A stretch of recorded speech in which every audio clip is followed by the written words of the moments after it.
Have you ever thought about being in a relationship with yourself? That you should love yourself, learn to love yourself before loving someone else? The opportunity arose to talk to somebody that has made it their mission to love themselves rather than throwing themselves into a relationship and hoping that they find love there. What's awesome is that they're now helping others find their way to loving themselves. I'm not going to lie, as I try not to anyway, but that whole loving yourself thing does make me uncomfortable. There's still some leftover like, oh, fuck off. Learn to love yourself, self-care. But there is absolutely something in it. And I think that relationships may be stronger and you may feel safer and more confident if you knew how to love yourself. Because if you know how to love yourself, then you know the love that you should be receiving as well. Maybe controversial, absolutely have at it if you think that that's slightly different. But this is a great conversation. I'm really, really happy that I got to have it because I had to think as well. So enjoy. Let me know your thoughts on the whole concept of loving yourself. If you do, how hard is it? I know that it's been hard for me, and some days are easier than others. Those moments where you go, wow, fuck yeah, I'm awesome. Obviously not in an ego way. Anyway, let's jump into it because I've spoken too much. If you have any questions, comments, feedback, I am all ears. As always, just keep it kind. Thank you very much for sitting down and having a conversation with me today. We're going to kick it off. I haven't dropped this yet, and I don't know why. Age-old MSN, age, sex, location, but this is name, sexual preference, and relationship status. Ooh, okay. Name, Naomi Holbrook. I am heterosexual female. Relationship status, single. I love that. Single. I would have had it years ago, ready to mingle, not anymore. I feel like, yeah, that would probably what? So 90s maybe? Yeah, maybe early 2000. Okay. Yeah. Okay. So you've been listening to the episodes. We've already had that conversation. Really grateful for you to want to have a chat. I know that for some people it's actually quite difficult, but you seem quite confident in wanting to talk about relationships and love and all that kind of stuff. So I'm going to go straight to, what does love mean to you now? The person you are at the moment. Yeah. So love for me now is self-love. Mm-hmm. It's more about the relationship with myself, more about being one, being whole. Wasn't that way for a long time, but I think, yes, that's what kind of relationship means for me now. Okay. And so it wasn't like that for you. How long have you been working towards just being about you rather than being about another person? So 6 years, it's coming up for 7 years, 7 years. January 2016, I did the unthinkable. Single woman left all dating sites and deleted all dating apps and profiles and everything. Okay. Yeah. I got to a point where I was so busy trying to chase and find the other half. That significant other. And if I'm honest, the whole dating kind of rigmarole just got exhausting and definitely impacted my mental health. Really knocked my confidence a lot. I had very low self-belief at that time. So I was always having that negative self-talk about, why aren't they responding? Why haven't I heard back? Why have they ghosted me? Yeah. And in January 2016, I just made the decision to go cold turkey. Cold turkey. I love that. So you came off everything. What was the final thing? What was the last action you took, or the last thing that happened for you to go, I'm done with this? It's quite funny, actually. I dated a guy who, on paper, ticked all the boxes. Okay. Successful, teenage children that were kind of at that, no longer sort of independent. Plus, they also lived in a different country. He was in this country. So on paper, this guy ticked all the boxes. Okay. But honestly, dating wise, I felt like I was his therapist. He was really messed up from his ex-wife, or the relationship and the breakup. And I kind of felt a bit like his therapist. And then I was just like, Naomi, what are you doing? You are worth more than being a therapist to a middle-aged guy who needs to go and sort his own life out, rather than just keep trying to fix it with another relationship, another woman. And I told him it was over in January 2016. And then I was like, do you know what? I don't think I need this in my life. I think I need to focus on me. And so I just came away, and I was like, I'm just going to delete everything. So I wasn't on like all the different apps, but I was on, maybe Match.com and Plenty of Fish, couple of them. And I was just like, I'm just removing it all. Yeah. Coming with it. And with that, what's really interesting, actually, what straight away picks my brain is, what I find fascinating is, because as we get older and the dating game becomes more about not just the person, but the potential that they have children. For me, I can't say honestly whether I would want to date someone with children. But for you, was that something that you're actually okay with? I'm 48 now, child-free by choice, and I'm very, very open about that sort of side of things now as well. But in my 20s and 30s, I tended to date older guys who most of them did have children and were kind of, divorced or on second marriages, whatever it might be. So I think there'd always been a little bit inside of me of, it's that thing of, it's unlikely I'd find somebody in my age group who didn't already have children or hadn't been married. And I think there's maybe some level of acceptance there of, you know what, that's going to be part and parcel of it. So I think I'd probably assumed in my 20s, 30s and early 40s that the likelihood is I would probably end up dating somebody who had children. Yeah, that's really interesting. I know, speaking to someone else who was just like, absolutely not. She had a child, and she was just like, nah, I'm not there to do the parent thing. Because I guess even if they have adult children, there's that potential that you kind of, not that you fill a role of a parent, but there's just this kind of side to it that you can't keep them separated, because otherwise that's a whole different problem you've got going on there. So that's really interesting, to not have children, but to be perfectly accepting of having other people, like meeting other people and having children. I suppose we're only now getting to grips and being okay with women being free to not have children.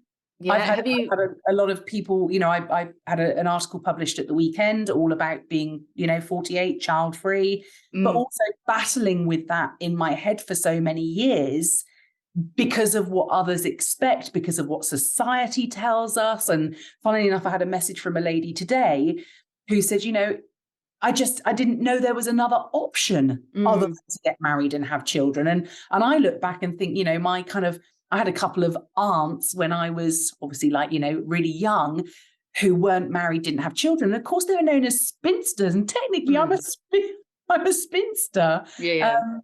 But it's, I think, like you say, society kind of has so much mapped out: career, house, car, relationship, marriage, children. But why do we have to fit into all those boxes? It's interesting, actually. You say that about the woman saying, I didn't know that there was another way. I suppose it really depends on who you surround yourself with, right? Because at the end of the day, for me, I know that I'm in a community and a space where that doesn't matter. People have got kids, people don't have kids, people are thinking about having kids, people don't want to get married. We've got such a kind of plethora of styles and ways of living that it's never been I didn't think it was possible. Yeah. So it really does depend on the society that you surround yourself with, which, there's communities within communities within communities. So yeah, but it's good though. So 2016 was, you were like, fuck this shit, I'm out. I'm just going to work myself. Have you had any potential relationships coming through at that time? Or have you literally been like force-filled, don't touch me, don't talk to me, I'm working on myself, that's it? Like, how was that? How have you navigated that? So I was pretty adamant at that stage. I was like, I don't need a man in my life. I've got everything I want, and the rest of it I'm going to go and create myself now. And I did that. And then, opportunities have opened up, whether it's been people on social media, whether it's been meeting somebody out.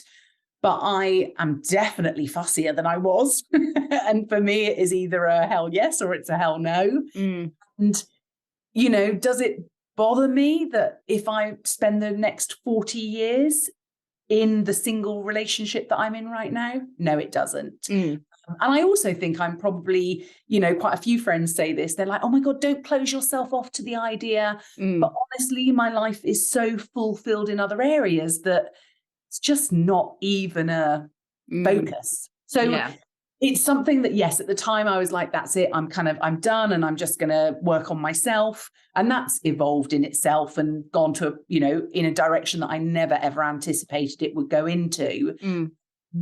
So yeah, for me, it's, it's not something I'm like, oh my God, I'm never, ever going to have another relationship in my life, but it's absolutely not at the forefront of my thought process ever anymore. There's a couple of different questions popping up about all the things that you've said. Which one to go with first? I always feel like sometimes when I'm talking to people, I sit there and it's almost like I'm talking and I'm a medium. I'm going, wait, they're saying this other thing. Hold on, that's coming through. Happy with yourself, doing the self-love thing, which seems to be coming through the ranks of all over the place. Love yourself and this, that, and the other, and not to kind of like trivialize that at all, because it is a huge, huge thing that people need to do. But, as I'm kind of exploring relationships and what that means, you're saying that you always dated older guys. I've always been fascinated with that because I have a friend of mine who is in a relationship and has been married for 15 years to someone that is 24 years older than them. And I've always been really fascinated by that difference in age because, when you're a kid, you look at a certain age, you go, damn, that's old. And then you get there and you're like, well, this doesn't actually feel that old.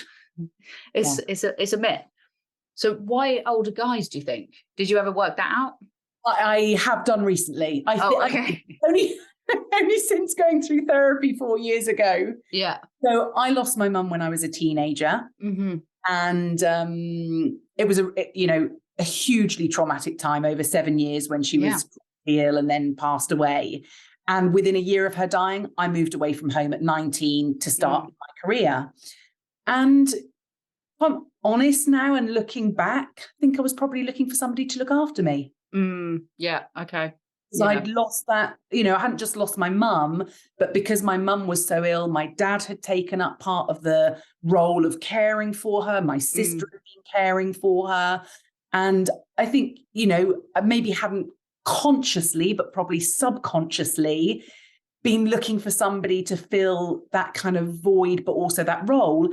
And I also wonder now if part of the kind of like them having, quite a lot of them having children was a bit like, oh, a ready-made family, just add boiling water.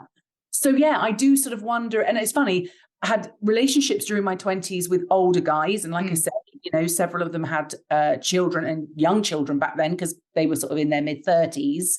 And then actually in my early 30s is when I met my then partner. And actually he was a year younger than me. But pretty much throughout my teens and 20s, I dated older guys. And it's funny, I was talking to a friend the other day and one of my ex-boyfriends who was like, oh yeah, you just turned 60. And I was like, what? 60? flip, that's so old. And then I'm like, oh, well, technically I'm 48. Yes. Really not that old. But the age gap when you're 21 Mm-hmm. and you're going out with somebody who is 30, what would he have been then? 33. Yeah. You know, and also that's because they've been married, had children. That's quite a difference in not just the number age, but as in what they've actually sort of, you know, I'm not going to say achieved, but what they have in their lives. No, I get what you mean. There's those kind of like stages. Yes. You don't really want to be a slave to those stages, but they're still stages and they still happen to a lot of people. And 60, you're in a very different stage of your life compared to most before that. So yeah, no, I totally get it. And that's really interesting. Do you think though, you know, looking for someone to care for you, like fill that kind of like caregiver role, which I think that a lot of people grow up in families where they are looking for that because it wasn't quite given to them in a way that was healthy or what have you as a kid. Do you think that's kind of also where it flipped though, because of the fact that you were like, you said earlier that you felt like you were his therapist, that you became the thing that you were looking for, like you embodied that, and so that happened, and then you're like, no, I'm done with this. I became the fixer in every relationship I was ever in. I was always, and again, what I know about that now, having gone through the therapy process, is I was trying to fix everybody else because I couldn't fix my mum. I couldn't, you know, do any of that. So yeah, oh my God, I tried to fix every single relationship, every guy that I dated, his children, if there were problems with his children. I was just, and I was a serial people pleaser. So for me, it was, if I show love to him and his children and all these other things, then actually I'll get all the love back that I need, and that will fill this hole and this gap and everything else. But the reality is that doesn't happen. We find that out after we've done it time and time again. Exactly. Were you conscious that when you were going into these relationships that there was something that you would need to fix? Not kind of like, right, you know, I know that I'm a fixer and I'm going to go and do these things. But when you were getting into each relationship, you were like, it's okay because I can fix them. I can make this change and then it will make it okay. No, I think, you know, interesting you say they're kind of, were you conscious? I think, you know, I kind of laugh about it now, but looking back at my teens, 20s and 30s, I think I was sleepwalking through most of my life and my relationships. And I maybe was so caught up in the idea of what love should look like. Yeah. And prior to my mum getting, you know, chronically ill, my mum and dad had a relationship that I just looked up to. It was, when I say it wasn't traditional at that age, both career people, both kind of equal partners. My mum wasn't the stay at home and kind of cook. My dad would do breakfast for us if my mum was working night shifts. So I'd had a really healthy, like, really sort of view of partnership, marriage, all those different things. And I didn't consciously think about fixing any relationships or partners or anything. I think it's that thing, isn't it? That when you're not conscious, you're kind of doing it automatically because you're being drawn to those people, or those people are being drawn to you. And then you get into that situation and it's like, oh yeah, I'll just fix this. And yeah, I don't even think I ever thought about it. It's only now being consciously aware and not sleepwalking anymore that I'm kind of look back and think, yeah, I was trying to fix all these different things along the way. And also, I think a lot of the time I was trying to mold myself to what they wanted to be. And even sometimes, mothers, molding myself to how they wanted me to be and all that sort of side of things. So I think, there was a lot of compliancy on my part. So what the image I get in my brain there is when you say kind of like mold yourself to them is a runaway bride, like, how do you like your eggs? So was that a little bit like that, where all of a sudden you'd be, not all of a sudden, but you'd find yourself taking, enjoying different things or doing different things than you actually actually did want to do. So, you know, I don't know. I know an example of someone who I have an experience with who would play pool or darts, and it'd be like, you've never done that in your life. And then all of a sudden they were, but then they left them and then they never did it again. Yeah. So would you kind of like say, if you watched Runaway Bride, you'd kind of feel like you could relate? Yeah, on a couple of things. Yeah, took up, you know, had a boyfriend that loved sailing. Next thing is sailing jacket, summer pets. Yeah, all the gear, no idea. All the sailing gear, no idea. Never ever wore it again. Never used it again. Yeah, but I think so. I think, yeah, you mold yourself to, like you say, their interests and those different sorts of things. So yeah, actually, it's really funny you should say that. I had never ever thought about that, and now I'm thinking about all the outdoor wear that I had. And here's the irony: now I couldn't be any more of an outdoors person. But in my 20s and my 30s, that was like, oh my God, that's what old people do. Oh, really? Wow. Hey, okay. I'm old now. I mean, 48 is not that old, because I'm staring down the barrel of 40. It's not that old. Thank you. So let's not go there. Is the new, I don't know what, but yeah, it's not old. And you said a little while ago about, like, did you look at this age and think it was old? And actually, seeing my mum get sick at 45 and die at 42, I actually dreaded midlife. I can imagine. Yeah. I dreaded it. I thought, oh my God, is that what happens? Like, when I get to 45, do I get sick? Do I get chronically ill? Does all that happen? So yeah, actually midlife for me is a joy. You're winning, basically. I'm winning. You're winning. At midlife. You're winning at midlife because that happened. Love that. But yeah, The Runaway Bride, I think that I think that film, watching it as a child, I never realized how much I would be using that as a reference point for people's relationships later on. So they really got it bang on that front. So I hope people go and watch it if they haven't, because they'll be like, oh, I know someone like that. You don't realize until you watch the film. But saying that, so 2016 was the kind of pivotal moment for you to kind of change and go, do you know what, fuck this shit, I'm out. I'm gonna work on me, do that. What was, if you kind of declared it to people or anything, but what was the reaction from like friends and family when you were just like, nah, I'm out? And do you know what? I look back and I can't remember declaring it. So I was 41. It also coincided with me walking out of my 21-year career. So, and why did I walk out of my career? Because my mental health was at the worst. And I do also think that all these things were contributory factors. And so I think, to be honest, because I'd walked out of my career, that was probably a big enough shock for everybody that actually I didn't need to then go and announce that, by the way, I've because it wasn't like I'm newly single or I've broken up. In fact, to be honest with you, for the couple of years when I was dating after I left my, long-term boyfriend, I didn't tell any of my friends about half the dates I went on, because I was just I was so fed up with every time they knew I was going on a date. It was almost like they'd already gone out and bought the bloody wedding outfit. Oh, okay.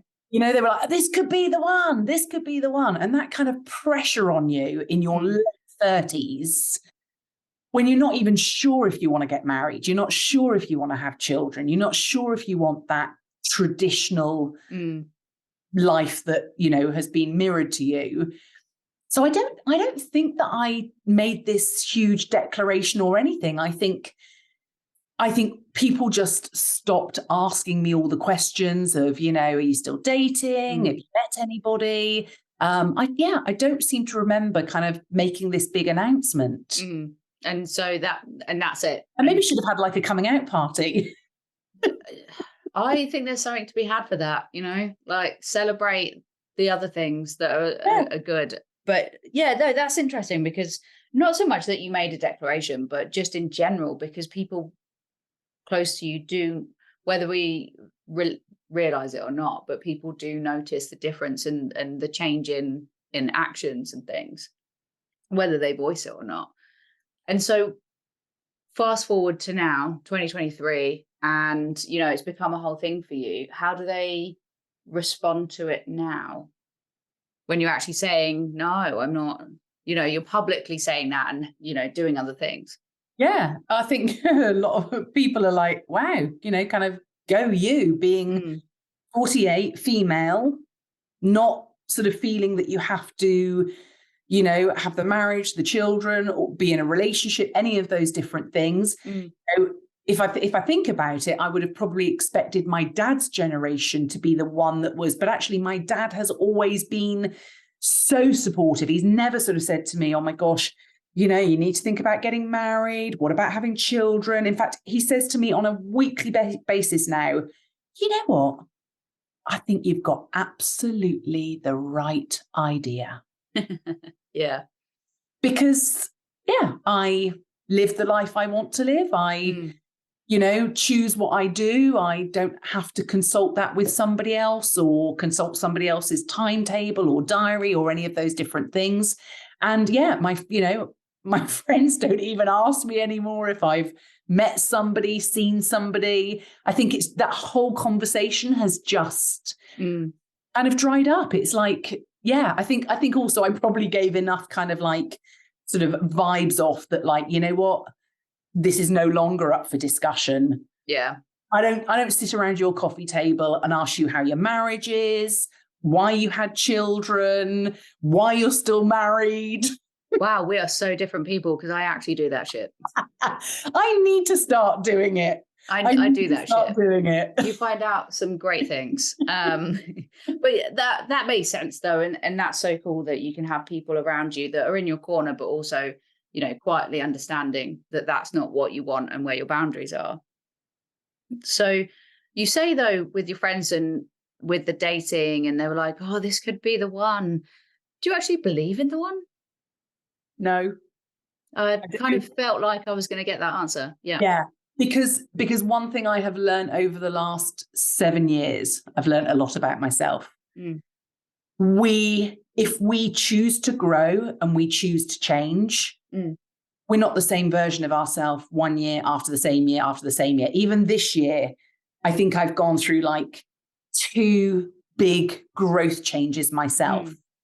And I honestly think now that how do you both grow and allow each other to both grow? And I'm sure there are plenty of people out there that are in relationships that have managed to find that and create that. But for me now, that's a really important thing, that I need to grow physically, mentally, emotionally, spiritually, in all those different ways. And I think that when those different versions change, if you're with the one, maybe the one doesn't want to change. Maybe the one doesn't want you to change. And I think, yeah, I don't believe in the one anymore. So like several ones. Yeah. Yeah. Several versions, you know, like, yeah. I truly do. So like maybe there's the one for you in your early 20s, maybe hitting your 30s, smashing out your 40s. Yeah.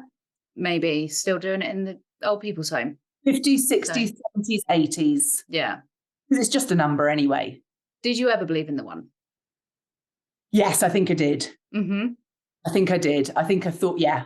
But I think, again, we grew up with Disney, Pixar, Judy Blume books. Never read them, but carry on. You must get one on Amazon. I think I grew up in that fairy tale childhood, you know, watched 2 parents who clearly loved each other and supported each other in their goals and their careers and everything else. And yeah, I think I did believe in the one for a long, long time. But then the one kept not being the one. And I think that just, changed my viewpoint. And now I just don't see how you can grow and evolve necessarily together.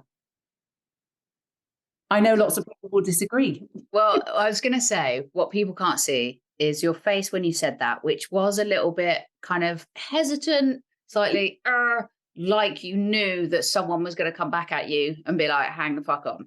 Yeah. And so I'm guessing that you've experienced that. Yeah, I think, because again, society has told us that we find the one, we settle down, we have children, we do all those different things, we stay with them. A lot of people as well in jobs, you stay in your career your whole life. And I think some statistics that came out recently about millennials is like they're going to have seven different careers in their life and something like 58 different jobs. And I think that things are evolving. And I think that marriage is, for a lot of people, marriage is, when I say an old-fashioned, I think for a lot of people that is sort of going. And maybe it is because a lot of people are thinking, well, is there the one, or is there the one right now and the one later and the one next? And yeah, I think, for a lot of people, it's challenging a viewpoint that they have grown up with and become accustomed to. But yeah, I mean, that's my personal view. I don't believe that there is necessarily the one. Was it difficult for you, as you said, you grew up, your childhood, your parents were great. They had this great marriage and relationship and seemed very equal on most fronts. So was it challenging for you to kind of like tear that down and to think this way? Or was it just you kind of were like, oh, this makes sense? I think if my mum hadn't died and my parents were still together in my 20s and 30s, I think it might have been different. I think it might have been, but I think experiencing that, family being ripped apart, because nothing rips apart a family, bigger than death and trauma. I think that probably that may have been unconsciously the point where I that just wasn't really the point that led you to now. Yeah. And I think there's a lot to be said about those points in time that you look back and go, that was a point in time that made all the difference. And yeah, as you say, there's nothing like death to make you feel like an adult, and especially for someone that was a caregiver and was so pivotal in how you viewed life. Yeah. Was it challenging though? Was it challenging to kind of look back and go, that could have been the point, that could have, and then change how you think about things? I think I'm so accepting of, I was always very much controlling every area, directing things. This has got to work out. If this doesn't work out, it's failure and all those different things. And, part of my sort of process over the last few years has been just it's not a case of sitting back and doing nothing, but, I have very much over the last few years lent into my feminine energy, which I now realize I wasn't in most of my relationships. I was masculine energy. I was the one fixing everything, sorting everything, organizing everything. And that's something I've done over the last few years, is really lean into that feminine energy. And I think what that's also done is brought me that what will be, will be. I'm okay with how the rest of my life maps out. I'm working hard. It's not like I kind of sit back and do nothing. I, do good things. And I just feel that, whatever's meant to come into my life will come in because I'm putting out the right energy and, doing things that make me happy. Do you think, because what you're saying there and the way that you're gesturing is that you're open to things and that's the thing, right? You've got to be open. But do you ever come across anybody that is perhaps not offended? I don't know quite. I'm having a dyslexic moment and not being able to find the right word. Offended. What is the word? So what I'm trying to get to here is because the way that you're open to it, it will happen if it happens. Have you ever come into contact with some people that judgmental? Judgment, because they are actually judging themselves. So if you come into contact with it like that, I know that I do when I tell people I don't drink, and they immediately, and I'm like, oh, dude, I don't give a fuck if you drink. Like, I'm not drinking. That's it. So do you have that? Do you come into contact with a lot of that? I did. Yeah. But I also think that I have carved a way forward that some of that has just fallen by the side. Because, I've experienced a lot of judgment over the years of choosing not to have children, choosing to be single, I had so much judgment when I left my career at 41. Oh my God, you're crazy. What are you doing? You've got a good paid job. What are you going to do about a pension? So, and the trouble is, back then, I didn't have the confidence, even though people thought I did externally, internally, I didn't. I took all that judgment on board. I'm sure it's why I was still dating up until 41. I probably knew deep down that it wasn't making me happy and I wasn't finding the person I wanted to be with. But I think that judgment was, and some scrutiny. I think some scrutiny, sometimes people can be really goddamn rude and just call them a fucking arsehole. It's fine. I know that you're not swearing. I'll do all the swearing for you. It's fine. You do all the swearing. And usually I'm potty mouthed. I don't know why I'm being on such good behavior. But I think I experienced a lot of judgment, a lot of, different things that, looking back now, I wish I'd had the confidence I have now to turn around, like you say, and say kind of, you know what? Fuck off. Yeah. My life, it's my business, it's my mental health, it's my emotional well-being, but it takes time and not just time, it takes doing a shitload of looking internally, be able to create that, to do that. And maybe, I do sometimes wonder if maybe that's why people don't ask me anymore, because I just give this vibe off of, if you ask me, probably not going to want to hear the answer. Yeah. So let's not even go there, right? Yeah. Let's not go to town today. I like that. I wish I'd just hold on to that question that I just had, but it's disappeared. I'm having very dyslexic moments at the moment. I do apologize. One thing that I ask most people, if not everybody, is to see if they can remember as a child. So let's go back to pre-teens. Yeah. Because I think there's a very big difference between preteen and teen and how you view the world. Yeah.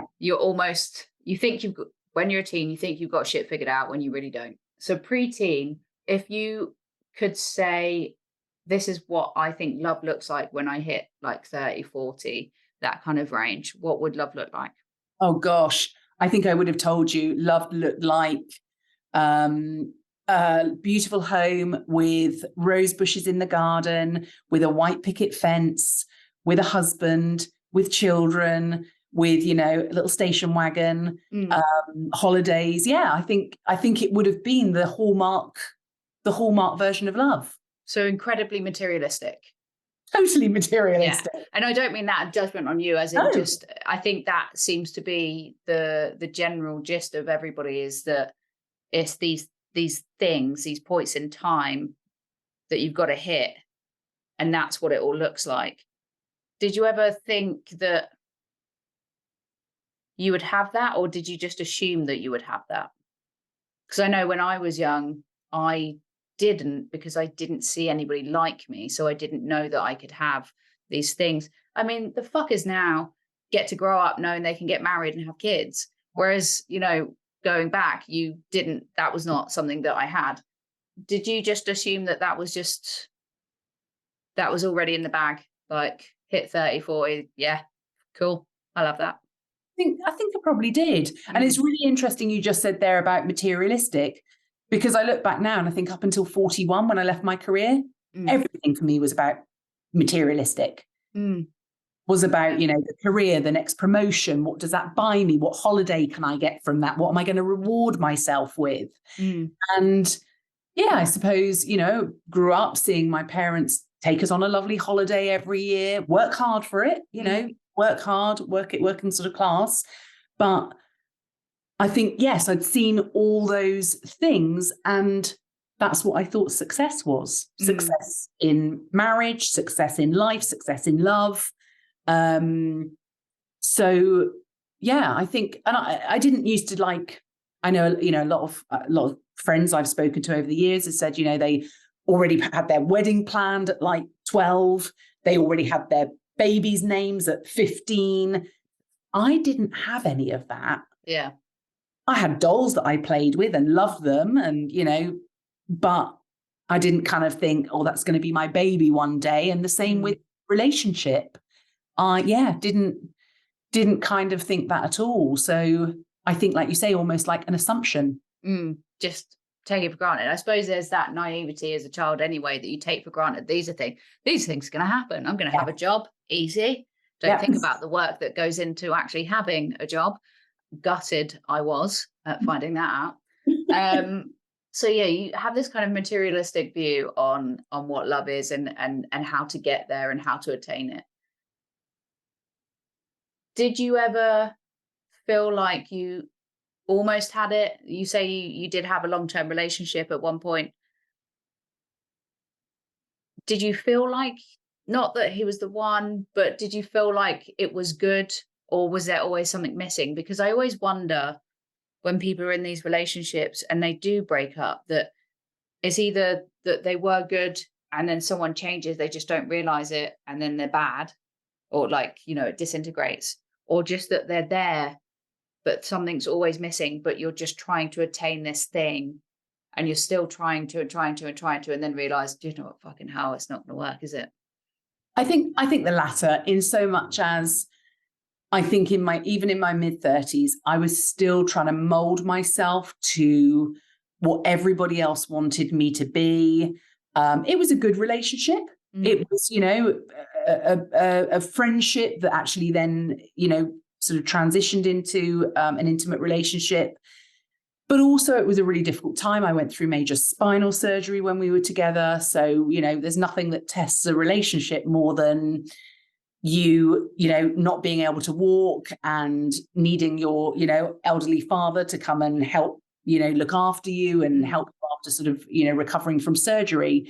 So there was probably a lot of stress on that relationship, which, you know, at the end of the day, you would have to experience in most marriages, most relationships. And I think for me, there was probably that moment of, if a relationship can't survive that stress, then our marriage most definitely couldn't. And I think also, again, I was still trying to find this component that I've only realized in the last probably 2 years, 3 years, that it was inside me, but I just had to figure it out and create it myself. So I think I was looking for something that was never, ever going to come to me from a relationship. That makes a lot of sense. How do you move through something like that? Major spinal surgery, again, you know, you see couples having to go through different things. I mean, bloody hell, like a collective trauma of the pandemic and all having to be housed up and holed up with each other is just as traumatic, regardless of how much you laughed. How difficult was that? Did you ever question, like, how to do that? Like, how to do a relationship when you're the person that really, essentially, your world needs to revolve around you?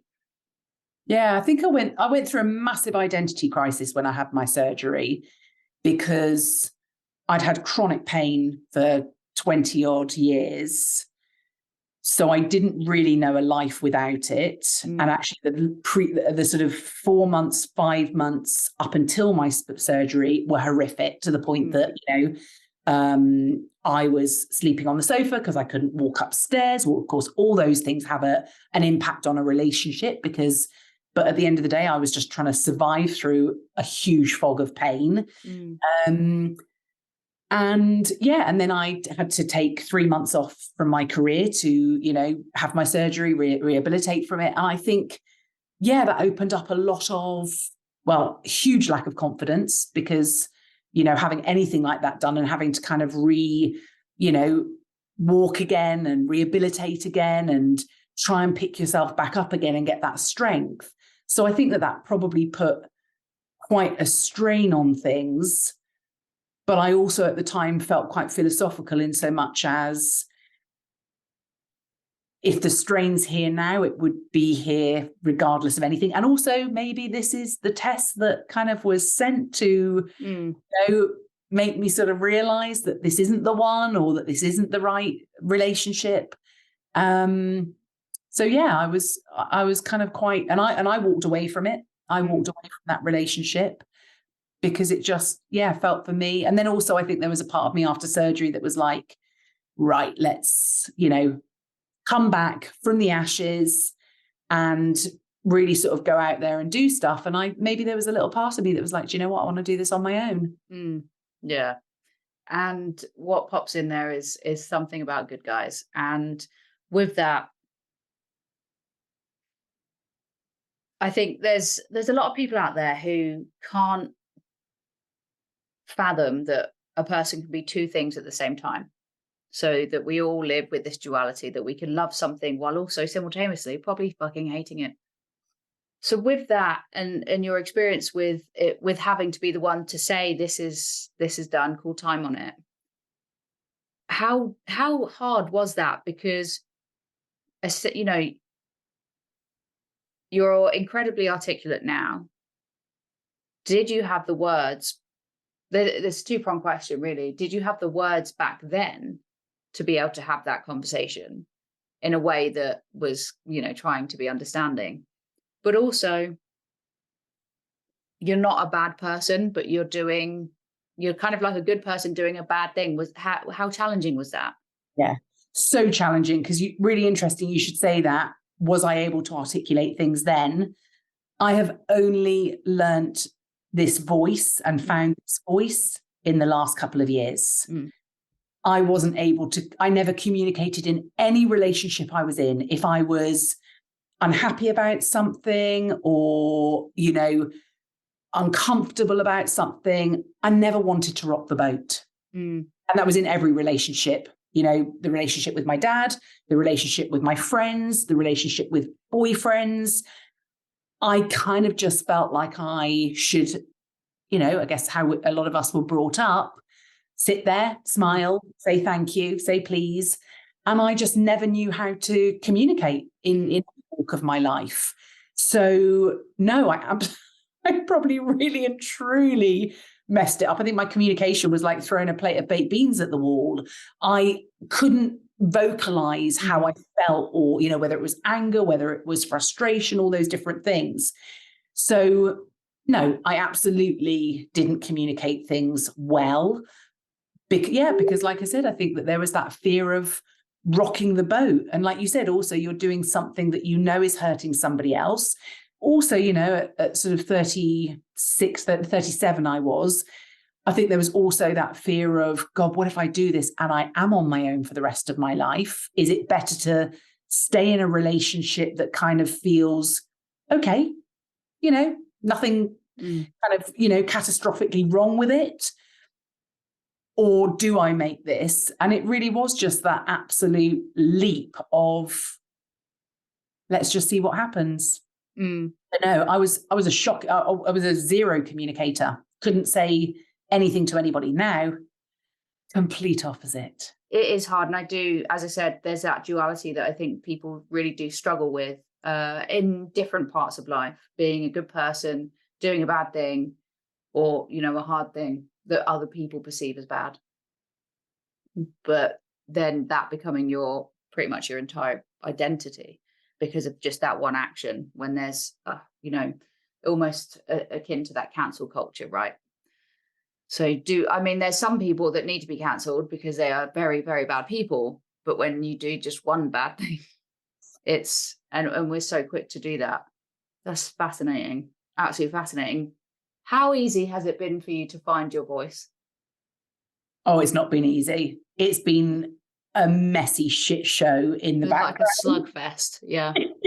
Funny enough, I was talking to somebody else this afternoon and talking about rebirthing. And rebirthing is beautiful because you get this, you get this wonderful person that you never thought you could create.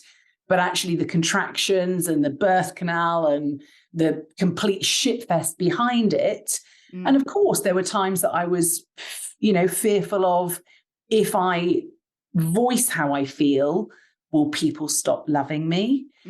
Will all those things happen? But the reality is that the people that truly love you even more. and the people that probably didn't want you to change and didn't want you to become your happiest version and your best version, they won't sort of be around to, you know, applaud you and say well done, and they're happy for you. So yeah, it's not been easy finding my voice, but I tell you what, it's a bloody big relief. No, I understand that. There's some potential heartbreak that goes into finding yourself and growing into yourself when you end up having to kind of not discard. That sounds quite harsh. It's savage, but having to let go of others because they can't see you as you now and only as you then. Yeah. So have you experienced that kind of heartache? Yeah, and it was heartache, but in some cases, but I have such a level of acceptance over that now. And, you know, again, I feared change from being a young child, but I guess, you know, if I look back at losing my mum, of course, you're going to fear change because that's a huge thing in your life. So I always kind of dreaded things changing in my life, whether it was friends, whether it was family, whether it was career, job, whatever it might be. But I think because I've seen the positive side for me, and that's not you know, some people might think I'm selfish because I've grown in a way that some people have, you know, dispersed or fallen by the wayside. But looking back, I think we're not all meant to be on the track for the whole way together. I think, you know, people come into our life to, you know, whether it's a lesson or a season or, you know, whatever that saying is, that we're not all necessarily meant to be on the track together for the whole time. And I think that if you try and hold on to all those different people, you usually do it at the expense of yourself. And I did it for years. Yeah. And it's interesting. So really what you're saying is because you feel so strongly about this, you speak so strongly about this and the like self-love and acceptance. And I know for some people, when they hear that, they just roll their eyes. They're just like, oh, fuck off. Like, and I probably would have been one of those people 10 years ago. I'd have gone, get bent, get off, see you later. That's just how it was, you know, for me back then, and understanding and learning about myself. And there's always going to be a continued journey. If you think that you've learned everything about yourself, then you've learned nothing at all, right? I'm sure that's on a Hallmark card somewhere. But you actually don't, you're so strong about it, but you actually don't seem like you're being divisive about it. Like it's the only path. Like this is the only way, is to be on your own and love yourself and acceptance, and you cannot love like this one person the whole time. You're actually saying that it's possible. It's just not for you. Correct. Because actually you know, my job, I mentor women in midlife. And actually a lot of women that come to me who are in relationships, who are married, there's actually, you know, challenges going on in the marriage. Most of it's because the women are going through midlife and going through menopause. And that's a really hard thing to communicate to a member of the opposite sex who doesn't experience it. And one thing I do with those ladies is help them to communicate those things to their partner or their husband to actually make their relationship better. Because I don't want every woman on the planet to be single like me and independent.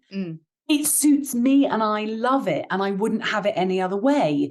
But actually, if somebody's in a relationship or marriage that is having challenges and they come to me for help, I want to help them to heal that relationship, but also take it on to the next stage. Because like I said, you know, I couldn't communicate in a relationship in my teens, 20s and 30s. And yet I know now that if I was in a relationship, my gosh, my communication would be open. I would have no fear of saying what I want, how I, you know, what I like, what I don't like, what, you know, what won't work for me in a relationship. But I think it takes learning about yourself. And like you say, you know, I'm sure some people roll their eyes because, you know, learning about yourself, self-love, all those different things. Lots of people like kind of go, oh my God, like eat, pray, love moment. She's gone away for 2 weeks. She's like fallen in love with herself, all those things. But it's not. It's, you know, for me, it's self-worth, it's self-care, it's boundaries. It's not like sitting at home every night and saying, oh my God, I love myself and I don't need anybody else. It's just creating that wholeness within myself that I never experienced before. I realize now I never had. And to not set people up for like, this is an easy ride, was the first time you had to do it, where you had to communicate honestly, authentically, should I say, rather than honestly, with another person, was it scary? Yeah. There's that fear. There's that fear of, what if I say no and that person didn't want to hear no? But now, and it's, you know, some people again might see it as an arrogance, but actually I see it as the opposite. It's a bit like you were saying about, you know, if you think you've learned everything, you know, we're in a place of ego when we think we know everything, but actually, instead of it being an arrogance, it's a confidence of, if I say no to something and I mean no to something and that person doesn't want to hear the no, I'm okay with them not hearing what I said. And it's a process. You got to do it several times. Oh, you got to keep breaking through that fear barrier. It's the, you know, I always say the only way you get the confidence and the courage is by action and implementation. If you keep waiting to feel confident enough to have that conversation, which is probably what I did for years and years and years, you never find the confidence. It doesn't like come along on the bus and like beep, beep outside your door. You've got to go out there and do it and create it. And now now it kind of is second nature. Yeah, but it's the same old thing though, isn't it? Like, oh, I'll come to boot camp when I'm fit enough. Oh, I'll start running when I can run. Yeah, like, I'll give up my career when I can afford to. I'll change careers. You've got to do it like when you have that feeling inside that you need to do something. Yeah. That's a whole thing. That's very relevant right now for me, which is quite amusing. The universe keeps sending messages and you've got to be open to picking them up, right? Yep. Or tell them to fuck off and I'll be here in my safety. But I will wrap it up because of time and things. It is an evening time. I do offer people the opportunity to ask me a question. And I always say this and I start rubbing my face like, here we go. It's not as stressful as I make out. But yeah, I ask the questions throughout the whole conversation. So if you have a question, feel free. Oh my word, I wasn't expecting that. I like to spring it on people. Okay then, why did you start up your podcast? Good question. So I write something at the end or the beginning of each year to sum up kind of the year before and set myself a new word, which is kind of my intention for the new year.